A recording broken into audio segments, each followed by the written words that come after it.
So thanks for joining us for this session on cloud infrastructure. This section is going to be presented by myself, Mark Alford. I'm the Cloud Solutions Architect for Circle, and also my colleague Gavin Forrest, who's the Technical Design Authority. So what we're going to take you through today is the concepts of a cloud adoption strategy and what that actually entails and what it means, how we can enable effective delivery of cloud services within a cloud adoption framework, how we price these solutions, and just some indicative costs around that, as that is one of the biggest challenges that we get thrown at us on a day-to-day basis. And the second biggest challenge, I guess, is how do we then manage and monitor the costs once things do go into public cloud. So hopefully we'll cover these things off with you today so that you can leave this session with a bit more of an understanding of how these things work in practice, what we've seen, and we'll give you a nice scenario as well to kind of hopefully kickstart your journey into a public cloud. So one of the things I wanted to share with you first of all is a survey conducted by PwC, and the results of that survey across the CEOs that they've surveyed is that 76% of the trends that will drive business transformation are the technological advances. Now, if you were party to my previous presentation around security, I talked a lot there around legacy technology, and this is what that means. There's a lot of legacy technology that needs to be adapted to a modern way of working, and predominantly the utilisation of cloud services to gain those technological advances. So what we mean by that is kind of modern workplace services for one. Then we're looking at public cloud services, which enable you to deliver a lot more services to your customers and end users, really. When we talk about the utilisation of maybe chatbots that integrate into your housing management system and so on, that these types of things aren't always available to you in on-premise environments. They're usually bolt-ons that go into those application sets. But one of the key things for me as part of that is, and the conversations I have day in, day out with a lot of our customers and prospects, is that this technological change requires a change in mindset as well, because things aren't the way they used to be when we talk about infrastructure services that are available to you. Yes, there's still a place for on-premises hardware in certain instances, which does lend itself more towards a traditional management style, whereby you would procure your hardware and expect to see that to last 5 or 7 years, dependent on how long you wanted to sweat that asset for. What we're now seeing a more kind of iterative process in delivering these technology projects, whereby the utilisation of public cloud services, be that things like Office 365 or Microsoft Azure or G Suite and G Cloud. The iterative process of delivering these technology projects enables you to deliver them faster, more agile, and ultimately deliver a lot more services to your end users or your customers. But that does require you to bring the people that work within your IT teams into a more modern way of working if they are within that traditional mindset. So it also requires our leaders to adapt and take risks and learn quickly with this as well. But ultimately it is a bit of a cultural shift when we talk about the end users utilising the technology stacks as well to their benefit. And I think that there's been no better scenario than the COVID one. Well, I say that lightly, of course, but in terms of driving the technology shift and transformation and adoption of the technology stacks than what we've seen over the past 8 or 9 months. This has truly seen a lot of organisations that were pretty much resistant to change have to change overnight in order to deliver the services. So what we're going to cover off next is the adoption framework that we can use. And whilst this specifically says the Microsoft Cloud Adoption Framework for Azure, this will lend itself to any public cloud or hosting environment that you're looking for. And the way that this is categorized now, it's trying to align all your business processes, your people and technology strategies into an overarching portfolio that you can utilise for the organisation to drive that change within. That will help guide you to deliver faster results with the stability you need, but also underpinned by the best practices, your templates, your tools, your documentation, so that it allows your people, your process, and your technology to continually evolve. As I said, these are more iterative technology projects as opposed to the project that gets implemented that might take 12 to 18 months to get delivered, and then you would wait another 5, 6, 7 years to revisit that project and change it or deliver something else. And in some cases, just actually replace the hardware and keep your software stacks in exactly the same place. Those days, unfortunately, or fortunately I should say, have moved on an awful lot. So the amalgamation of those software vendors and how you deliver the services back become one, whereas they were traditionally seen as two separate siloed areas.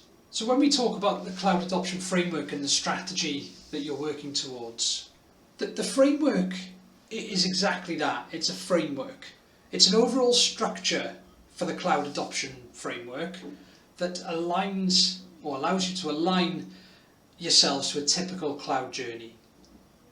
It is not a linear process, and in reality it follows a cycle, and repeats itself as a cloud adoption evolves. Now, the very first thing we need to do is define a strategy. And those things are clearly around what your motivations are, what the business outcomes are, what the priority of the project and finances come into play. Then we move into the planning, the readiness and the adoption stages. And that is then underpinned by the governance and management. Because management of the traditional infrastructure services differs when you move into a cloud-based environment.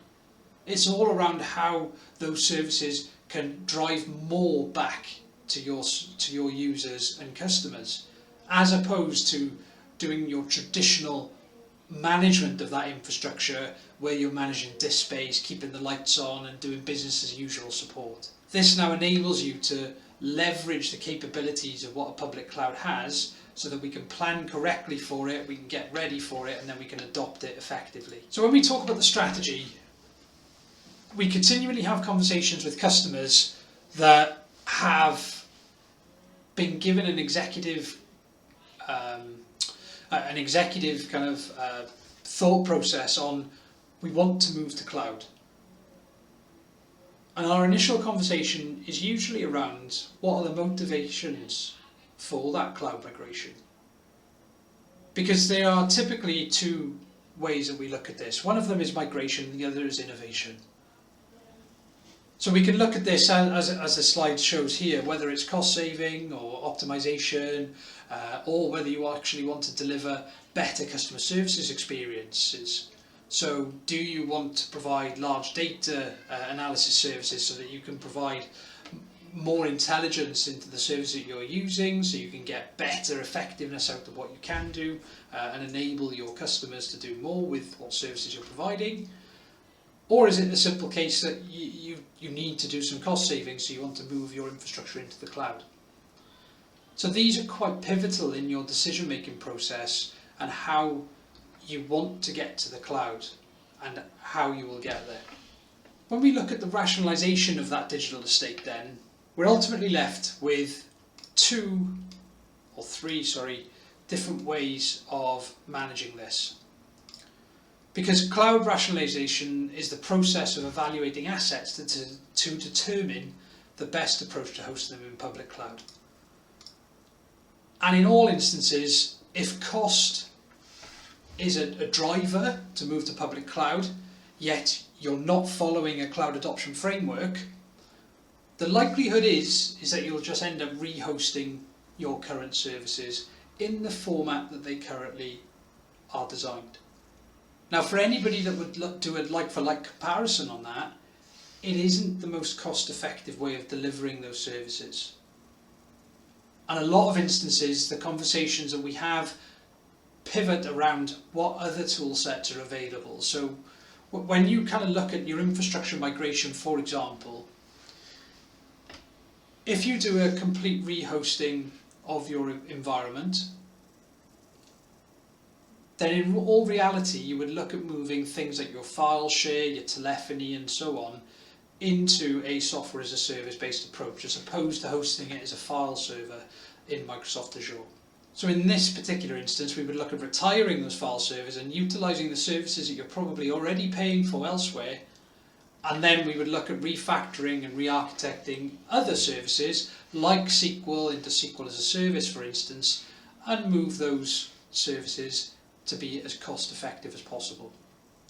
Now, I'm going to briefly talk about the cloud adoption plan templates here. We'll share the link with you. But this is something that Microsoft provides as kind of templates so that you can go off and look at this. So if you are at that inception of considering public cloud, or whether you're quite far down that journey, it's still worth reviewing the cloud adoption framework tool sets that are out there, particularly for ongoing management as well. And that could then help your people and your processes to ensure that you're managing that public cloud effectively. And if you haven't started that yet, it's a perfect time to get your strategy defined, and then we can go and plan the next phases of that cloud journey. So what we're going to do now, I'm going to hand over to Gav, who's going to talk about the public cloud and pricing. So we're going to scenario size this for you and give you some real world examples and pricing of that particular eventuality. And then we're going to talk about how we manage and monitor the costs within that public cloud environment. Because as and when you get into Microsoft Azure, it's just as important as the pre-scoping to manage and monitor the costs of your ongoing infrastructure and services within that public cloud. So Gav, over to you.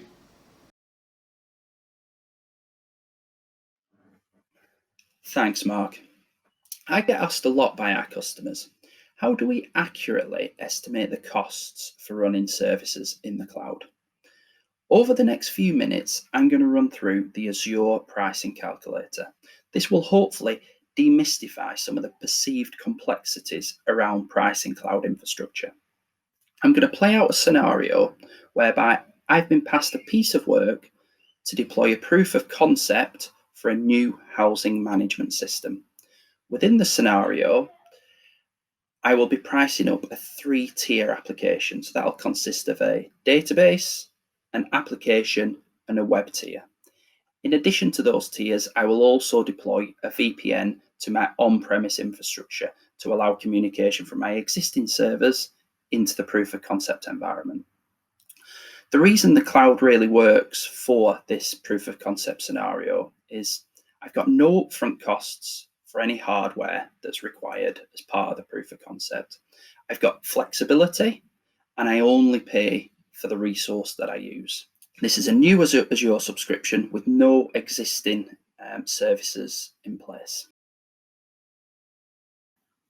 So to begin pricing the proof of concept for the housing management system, I'll head to azure.microsoft.com. Then within pricing, I have the Azure pricing calculator. Once that launches, I'll see Azure products available at the top of the page, and I can search here for specific products if I need to. So for example, VPN gateways, etc. Once I've added the product from the top of the page, I then have the bill of materials at the bottom. So each component that is required as part of the solution, I can add to the bill of materials here. Now for the proof of concept, rather than adding each individual product one by one, I've already pre-prepared a bill of materials. And what I'll do is I'll drill into some of the products here to show you some of the variables, some of the configuration options, and how it all comes together to give you a final price. So as I mentioned earlier, it's going to be a 3-tier application. So I've got my 3 virtual machines, my database, my application, and my web tier. I can drill into each one of these. For example, on the database tier, I can see the database server is in the Azure UK West data center. It's running Windows, although I do have the option to change that to Linux if needed. It's going to be a SQL server. It's going to have 4 cores, 16 gig of RAM, and 100 gigabytes of temporary storage, and that gives me an hourly cost to run the VM. Now, As far as the resource required to run the services, I'd approach the application vendor from the housing management system to get their thoughts and recommendations. But needless to say, whatever the requirement is, there'll be a t-shirt size that fits that requirement. One virtual machine, one database server, and importantly, I've specified that it's going to be running for 250 hours within the month. That's important because I know I'm not going to be working on this proof of concept out of hours, so I don't need this VM to be running 24/7.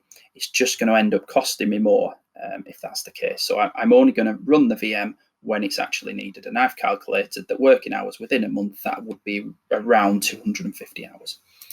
I've got the license associated to this server as well, so it's got a SQL Server standard license associated with it, so that'll then be included in the price to run the virtual machine. Now, if you've got software assurance in place already, then you could use hybrid use benefits and actually use that SQL license within Azure to further save costs. I could, if I want to, reserve the instance, but as this is a proof of concept and it's literally, as soon as the testing of the system's done, I will power down the environment and incur no further costs. So I want to pay as you go.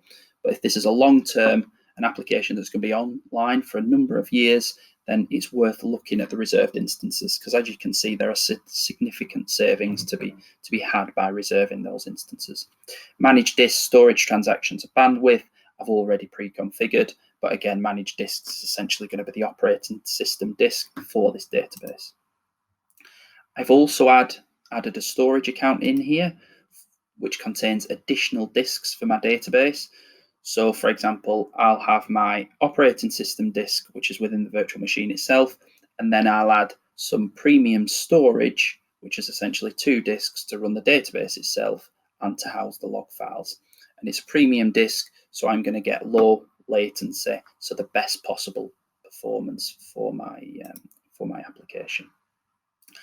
I've then got my VPN gateway, which is the VPN from Azure into my HQ, which allows connectivity from my on-premise systems into the proof of concept environment. Again, this will be in UK West. Basic VPN SKU is what I've specified as far as this proof of concept goes, because again, I don't need a high SLA on this. It's essentially just to allow me to test functionality. I've also estimated the amount of data consumed or egress traffic from the VPN gateway itself at 200 gig, and you can see there's a cost associated with that, as there is on all services within Azure. You pay for the data leaving the data center. I've then added an IP address for the VPN, so that gives me an endpoint to connect to from my on-premise VPN client. And I've also added Azure backup into this as well. So I want to make sure if I make any mistakes during the process of building out the proof of concept and testing the proof of concept, that I have a rollback, so I don't have to rebuild the environment. And again, this will be located in UK West. We're backing up Azure VMs, and we're going to protect the 3 VMs that are part of the application itself. And I'll back up those and retain those for 7 days, essentially. So there we can see all the components that form my housing management proof of concept. At the bottom of the screen then, I've got an estimated monthly total for running those services. So in this case, it's £311.05 per month to run this proof of concept. I can then export this pricing calculator to Excel. I can then forward that on to my line manager for approval. I can also export it and send it to the vendor for my housing management system and get their views on the resource and associated VMs that have been deployed. I can then save that for future use, and I can save as, if I want to create a new proof of concept, I can create a new estimate, and essentially I'm up and running already with the pre-configured items there. So hopefully that gives you a very high level view of the Azure pricing calculator and shows you how logical it is in how you can start building out estimates for running resource services and applications within Azure.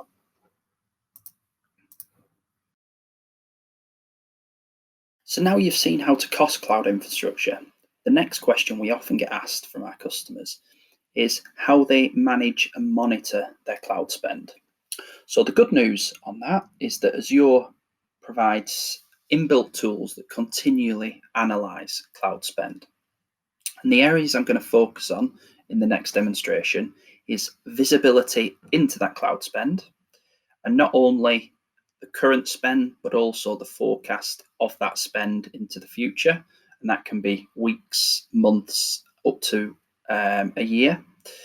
I then want to touch on accountability and how we can proactively alert key members of staff that they've exceeded certain thresholds or are likely to exceed certain thresholds as far as budgets go. And the last part I want to cover is the continuous optimization of the Azure environment. So as well as being able to analyze cloud costs, Azure provides powerful tools to optimize resources already running in the cloud. And this can help actually save money and suggest methods or alternate infrastructure that can actually save you money once you're running in the cloud as well. So I'm going to start off by showing you the visibility of cloud costs within Azure. So I'm currently at portal.azure.com within my Azure subscription. I'll then search for cost management and billing, which is essentially the service within Azure that's going to provide me the insight that I need. And then jump over to this tab. So once I'm in cost management and billing, within cost analysis, I can see in front of me the current accumulated costs for the month of Jan. So dark green are the costs I've consumed so far, and light green is the projected costs based on the usage, previous usage. So that's for everything within Azure. Below that, I've got various pie charts which I can drill into, so they're all interactive. I can drill into these to see specifics. So for example, my virtual machines, my SQL databases, Azure Site Recovery, backups, VPN gateways. I've got a complete breakdown of each individual cost. And then beyond that, we've got things like resource group names. So these are customizable metrics that will be deployed at the time of the initial Azure setup, and they'll be related to the business requirements. So for example, it might be you might have resource groups by application or department, whatever it might be that's important within the business. As long as we can get an understanding of the requirements and how you'd need to view budgets, they can be pre-configured in advance. Once you're happy with the view, you can then save the views, you can share them with colleagues, you can download them to Excel spreadsheets, you can even automate the export of Excel spreadsheets on a timely basis if need be.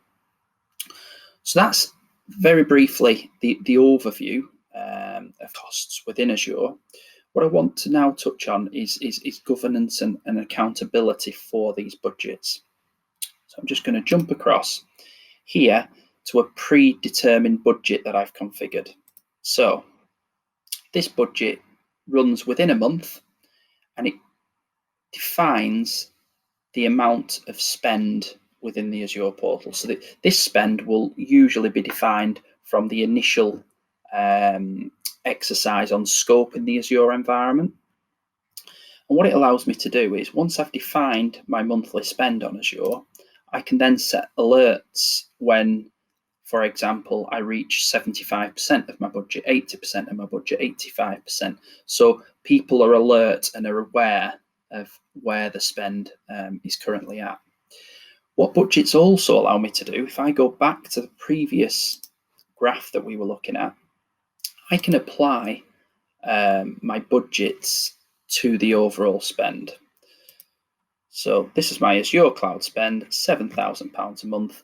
And then I can clearly see on the graph the red line, which indicates my maximum budget. And I can see at the end of this month, I'm well within that spend.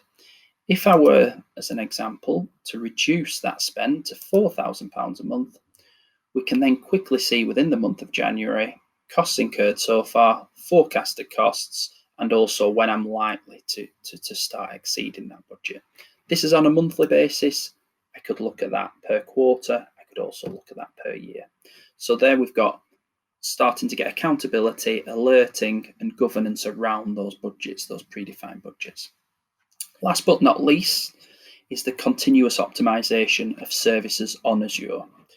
So within the advisor, Azure will help us better understand the infrastructure and suggest cost savings. So in this example I'm looking at here, it's suggesting that there are a number of VMs, so 4 virtual machines within this environment that are underutilized. So if I drill into this, I can quickly see the potential savings that can be made, and also the VM size, so the resource that's assigned to the VM, compared to actually what should be assigned based on previous usage. So I can go ahead and resize those VMs, or I can postpone or dismiss those actions. The only time I'd really look at dismissing those is if the application vendor themselves are dictating to me the resource that's required to run their application. But what I could do in that scenario is actually export the usage patterns for the application, send it to the vendor, and explain to them that actually, yes, they have best practice around resource assignment for their application, but actually, based on usage, based on trended usage, we believe in our scenario this could be reduced. And from there, you may come to an agreement. They may stand firm on the requirements for that. And the other recommendation I've got here is the reserved instance function. So Azure is telling me, rather than running pay-as-you-go virtual machines, if I were to reserve an instance for a period of time, these are the potential savings that I could realize. So just to recap, we've been through the visibility of costs within Azure. We've been through assigning budgets and governance within Azure, and we've also looked at the continuous optimization benefits that Azure also offers. Thank you for joining us for today's event. We hope you enjoyed the talks and have had some useful takeaways from the discussions. If you have any further questions and would like to speak to one of our experts in more depth, please get in touch and we'd be happy to answer any further questions you have. Thank you.